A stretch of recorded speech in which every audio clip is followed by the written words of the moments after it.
L'un des principaux sujets abordés durant les réunions ministérielles de la CICA est de renforcer la coopération dans le cadre de la prévention de la contrebande dans le Triangle d'Or.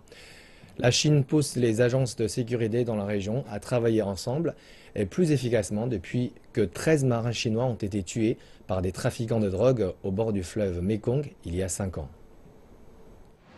Cette région est tristement célèbre pour son trafic de drogue. Les organismes chargés de l'application de la loi en Thaïlande, au Myanmar, au Laos et en Chine travaillent ensemble pour essayer de mettre fin à ce trafic. Compte tenu du fait que le meurtre des 13 marins chinois en 2011 a été lié au passeur de méthamphétamine au Myanmar et au Laos, cela a donné un nouvel élan aux agences le long du Mekong pour reprendre le contrôle du Triangle d'Or. Selon la police thaïlandaise, un certain impact est visible.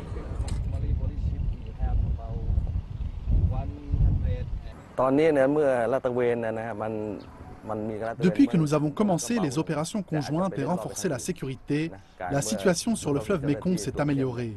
Mais maintenant, les trafiquants empruntent des routes différentes.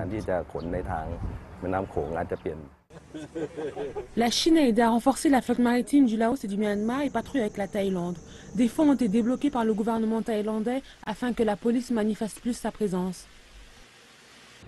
Le cadre de coopération en matière de sécurité est appliqué au siège de stratégie commune situé à Chiang Mai. Un service de partage de renseignements efficace et rapide, mais freiné de temps à autre par les règlements et la papasserie. La planification a tout de même considérablement bénéficié ce centre. L'Office de l'ONU contre la drogue et le crime estime que c'est une bonne nouvelle, mais il y a encore beaucoup à faire.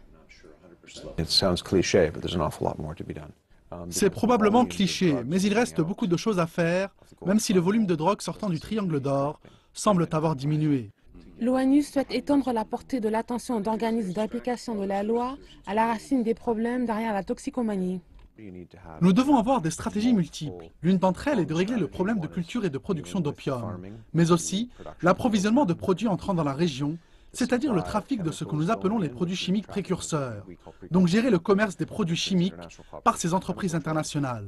Et nous devons ensuite gérer le problème en dehors du trafic et en dernier lieu, l'usage des drogues.